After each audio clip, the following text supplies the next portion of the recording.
Today on Business Success in Six with Stacie, I have Jordan Herford here from Field and Fire Kitchen in Greenville, Wisconsin. Hi, Jordan. How you doing? It's my pleasure. Thanks for jumping on with me. I'd love to ask you 6 questions about your business. Is that okay? Absolutely. I'll do my best to be relevant. I love it. Well, here we go. The first question I have for you is when people ask you what Field and Fire Kitchen does, how do you describe your business? Well, first and foremost, we're a restaurant, right? That seems pretty cut and dry. People come in for service of food and cocktail, drink.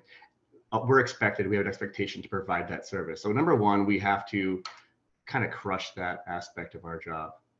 Um, but what we found in our nearly 5 years of service that and as a business owner, we found that the business kind of becomes part of the community, and that's something that's been said. It's pretty cliche to say that, but it really does become part of the community that we put ourselves in. The employees no longer are just social security numbers on paper Mhm. and, and paycheck stubs. They tend to be a trusted individuals that we help to grow and hopefully grow with us. If they don't stay with us, we want to be that kind of influence that they go and they move on with the best sort of rocket fuel or the best sort of direction that we can give them, the best way we can prepare them for whatever they want to do in life.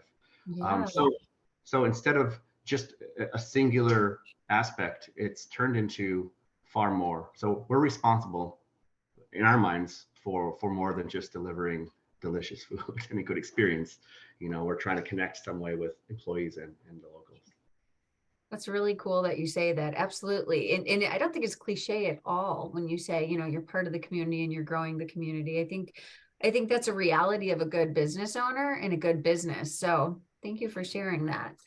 My next question for you are, what were your plans when you started your business and how have they changed? So you started 5 years ago, you said. So let's walk Started through that years. experience. I had an operational cocktail lounge in Appleton, Wisconsin. Since been sold about 2.5 years ago to a very good friend of mine, and he's actually doing a far better job of it than I ever could have imagined. Wow. Yeah. We thought we were doing well, but I handed it off to the right person. So it's really cool to see.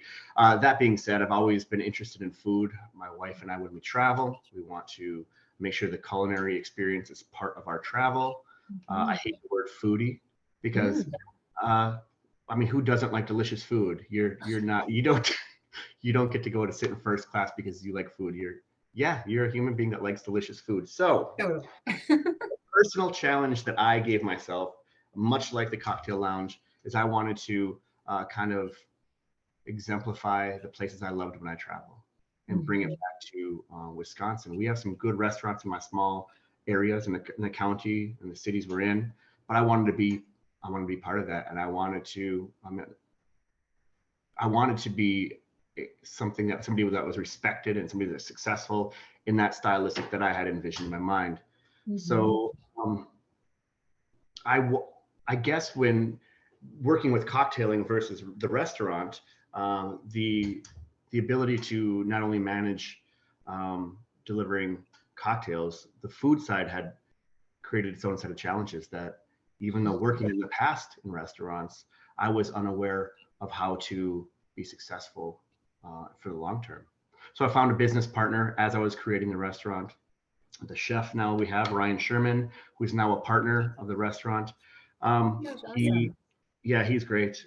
He is, I call him the Rain Man of food. He's got such a high knowledge and a capacity for flavor profiling in his mind, and then when he puts it to work, it's just really phenomenal. That's beside the point. I'm getting beside myself here, but the plans, were to be a little bit more extravagant, a little bit more. I don't know. I think that when you see things in your head, and then you go to apply them, they change because application is far different than that dream, right? And Mm-hmm. I had to be humble, and that's something that was taught by my family, my father, my grandfather. That humility is a really important part about learning and being successful. So, trying to be as humble as possible, trying to get that mantra of humility through my head. Um, we had to realize that success comes with longevity as well as execution of great food or great service. How can I have longevity in this industry that I chose? Right? Yeah. So the ability to be malleable, I think, was the willingness rather to be malleable changed Sure. that process the first few years. That's really powerful that you say that. You know, our coaches will talk about, well, there's a big difference if you can do it and if you will do it. And what you just said, the willing to do that is so important. So thanks for bringing that up. Very neat. So what is the biggest way that you impact the community, Jordan? We've been very fortunate. We are the metropolitan area is about 13 miles away from where we put Field and Fire. Mhm. It's a growing community, and the majority of the new home builders and the people who've taken up residence in the town of Greenville, Wisconsin, they're not, the new ones are not from the area, let alone Wisconsin. So they're kind of coming from a much larger metropolitan area, whether it Okay. be St. Louis, St. Paul, Chicago, Kansas City. They've now moved into this area of Greenville, and they bring with a little bit of want, right? They don't dine like typical Wisconsin people dine out. We're very used to the supper club stylistic. We're used to sports bar. Yeah. Fish Fridays. There's a lot of people have become very comfortable in how they carry their dining experience through the weekend. Hmm. So having these people and the way we created the restaurant, we want to give them an opportunity to have a bit of comfortability or a little bit of something they're used to in the larger metropolitan area, right? Sure. So as we created this, we gained not only customers, and I know this is used a lot also, but we gained a lot of friends at any moment. And that was a long diatribe of trying to get to this point. At any moment, Tuesday through Sunday that we're open, we have, I would say, a good 58 to 65% return customers from the local area. Now Wow. we have a really cool reach, sometimes 60 miles away, sometimes 30 miles away of regulars, but at any given day during the week, we're filled with our local, guests and our friends. Um, that's that speaks volumes for the staff itself, how good they are at their job, and making sure Absolutely. that people are welcome back. It speaks volumes for the kitchen side of things. They trust us. We're bringing out a consistent product, and I think that when people can make something their own, they have like-minded friends they can bring into the foyer, and the experience becomes more of like friends going to a family event. Hmm. Often the community will sit down, then they'll see a friend from a block away that's sitting at a table behind them, and they'll interact. It's very very common. So that's one of the cool ways that we think that we've impacted the community. We've I mentioned the stylistics of dining in Wisconsin have changed. Yeah. Besides the people that have moved into the area, the locals that have always been in the area and always gone to the supper clubs and always had the fish fries at a sports bar, uh, they've taken on a new sort of food love experience. So we've given them an opportunity to get out of their comfort Yeah. structure and try Totally. something new way, right? And and to see the happiness when you introduce somebody to a really good wine and they're used to drinking, let's say, a starter wine, Moscato, right? Anybody, I love wine, and you find out they love Moscato, you're like, you don't really love Right. wine, right? But then so you're able to gain their trust, and you say, you like Moscato, give this a try.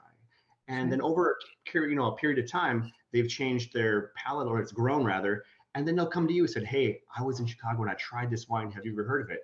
That's the moment you've known that you've changed the way they experience dining. They've made it their hobby now to try different wines, and they're excited to share with you. That's pretty cool. Um, on an employee level, when we bring in community, a lot of people that come into our restaurant as an introductory level, let's not say servers or bartenders who have, we expect to have a lot of experience. Hmm. Be on a hostess level or host level, and in the maybe the dish area, the scullery or on the pizzas. Hmm. Um, we encourage them as young ones, because the age group tends to be much younger for introductory in restaurants in general. Sure. They have to keep their academics high. Cool. So, what we like to do is we check in with them every few months to find out how their grades are doing. We have good relationship with their families also, and if they're below a C, their hours get cut, and that's no more fun money for them. And so Sure. we want to be a good influence that way too. We want them to realize you're not going to retire a dishwasher most likely. You're not going to retire a host stand person, but the proper trajectory, and I'll use that word a lot, is to be responsible for all facets of your life. There's in life, it's not just going to be income. You have to take care of your other responsibilities too. And we're trying to just push that on a lot of our younger employees. So that also, as our young ones, they're part of our community too, as new employees, in my opinion. That is awesome. And I have not heard that. I've interviewed over 200 business owners, and I have not actually heard that they follow up with their employees, just making sure that their education is going well. So that's really, really neat that you're doing that in the community. Awesome. Love it. Now, my next question. What is one challenge that you have faced that other business owners can learn from? I know before we pressed record, you said you had a couple of challenges along the ways. If you want to share any of them. I mean, the big elephant in the room is obviously the COVID situation that on a worldwide scale, everybody dealt with. Yeah. And I think that the service industry itself probably was hit amongst the highest, or suffered the most rather, than other industries, or can be bracketed with those that suffered the most. We had some power outages that lasted a week. We had a deep freeze that took us down for a week. We've had a tornado go right through our parking lot. Crazy. We're going on 5 years, and I feel like we've gone through all these horrific, panic-inducing situations, but to come out on the other side pretty content, clearly stronger, was pretty wild. So yeah, natural, unexpected things obviously with any business owner is going to create the need to react properly. Panic shouldn't be one of those situations. Taking a big deep breath and trying to be reactory and emotional. We try to make a decision that's going to be a little bit more clear and concise, right? But besides the whether it be a viral outbreak or weather related issues, we've been blessed with a great staff, so we don't have a lot of turnover. But I think the challenge that I can relate to, or I'd like to bring up, is when you have a vision for a business and you think in your mind you have a clear idea how things are supposed to go and how you want things to look and how you want everything to, as you step back, this is the picture you get.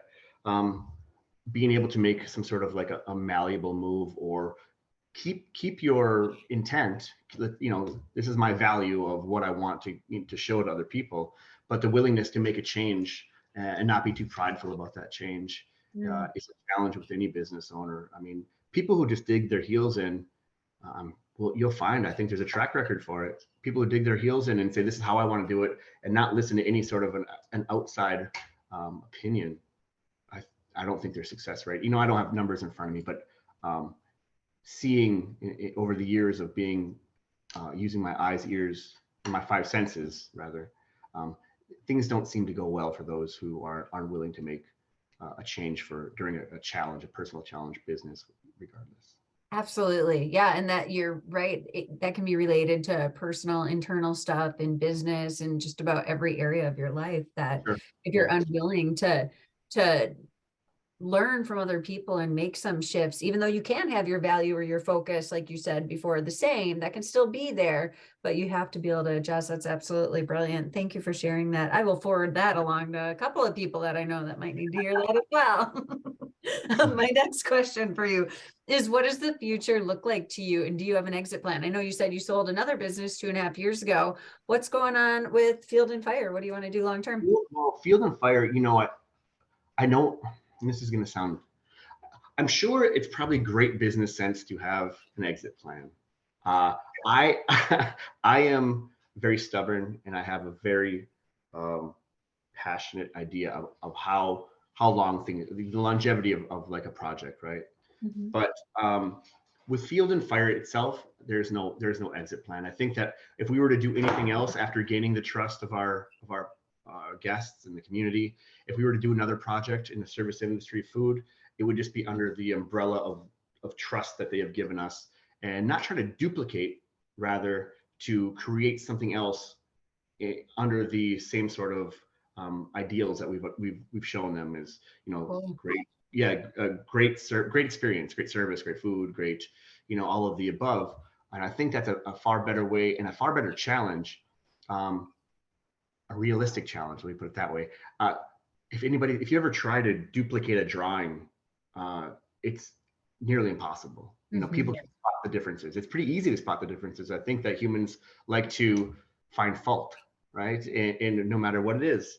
So if we try to duplicate something that's very successful in Greenville and put it somewhere else, there could be a ton of factors involving the reason why this secondary situation doesn't work out so well. But I think rather creating a different plug for a vacuum, fill a vacuum that another part of the community needs under our expertise and the knowledge we've gained through Field and Fire is a far more successful plan, I think. Opportunity there. Absolutely. Very cool. My final question for you, Jordan, all subjects open. What inspires you most? I have ADD pretty bad. I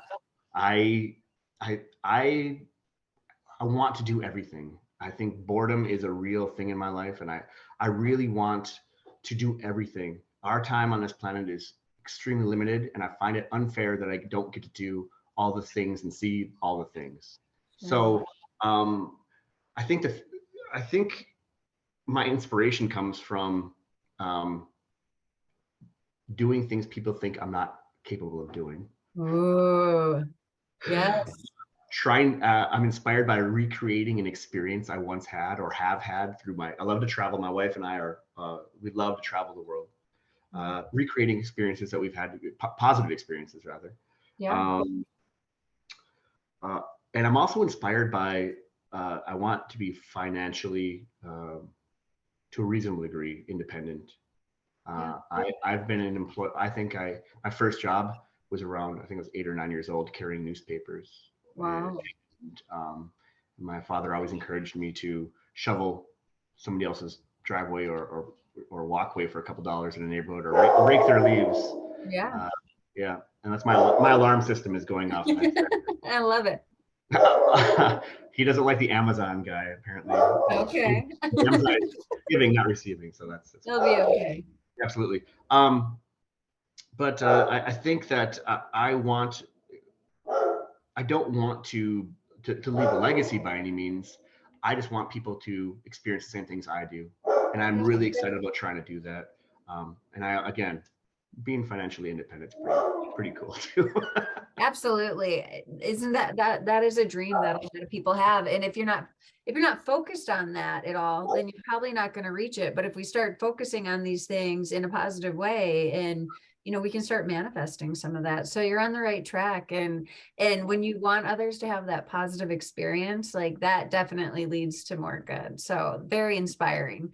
Thank you so much. So if somebody wants to enjoy Field and Fire, what is the best way for them to get more information about how to get there? Oh boy, my dog will tell you. Yeah. Hey, they can definitely go to our website, fieldandfirekitchenwi.com. Okay. Or use social media, whether it be Instagram, Field and Fire Kitchen, or Facebook. We utilize those platforms as much as possible. Perfect. Yeah. Or just get on Google and pump it in your GPS and drive there. Just take a big risk and come see it. Yeah, I love it. So tell me just briefly, what are the meals that you serve at Field and Fire? So everybody knows. So if they're driving there, at what time should they be expected to be able to come in? Well, 4 p.m. is when we open Tuesday through Saturday. Okay. Our chef and my business partner, Ryan, he considers our restaurant California French. So California, that's like the amalgamation of everything in California is kind of a mixing cultural food identity thing going on. And we say it's French stylistic because we cook with a lot of butter. Okay. So it's So, guaranteed to be good. yeah, that's a stylistic we have going. But 4 p.m. is our dinner service. We don't do lunch because we prep our food daily, fresh food as much as possible. So there is a possibility that if there's a dish you're looking forward to on our menu online, by towards 8:30, it may not still be there. So we Okay. encourage people who have never been there before, come early so you get an opportunity to try exactly what you want. Um, we do brunch on Sundays, 10 a.m. to 2, and that menu is obviously completely different than the dinner menu, but it's more brunch and lunch focused. And we have a blast. It's a little bit more relaxed. We have folks that dine with us and they ask, well, prior to dining, they say, hey, should I dress up? What should I wear? And I'm Yeah. whatever you want to. If you're having a really nice dinner with your significant other and you want to get fancy, by all means, get fancy. Cool. But if you want to, if you want to just pull up in your your hoodie, jeans, t-shirt, that's fine. Also, we have a nice casual side of our menu. Also, we have a wood-fired pizza that we do everything from scratch. Also, so there's options for everybody when they come see us, and there's no dress code right now. We just ask that you have as much fun as we have. Totally. Yeah, it's an open kitchen. So if you're sitting at the bar top, you're virtually in our kitchen. Cool. Very neat. Yeah. So we we smile, curse at each other. We just, we're on, we're on stage, Absolutely. and we have to pretend like we love each other when we're annoyed sometimes, and it's kind of fun. We all giggle about it afterwards for the most part. Totally. And a smile is contagious, and your patrons don't know if you're saying For sure. something positive or negative. So, wow. Jordan, thank you so much for all of this that you've shared with us today, including Field and Fire, but just the knowledge that you have about business and about your community. So really looking forward to trying out Field and Fire someday. And you have an amazing 2023. Thank you so much for having me. Look forward to seeing you. You bet. Take care. Thank you.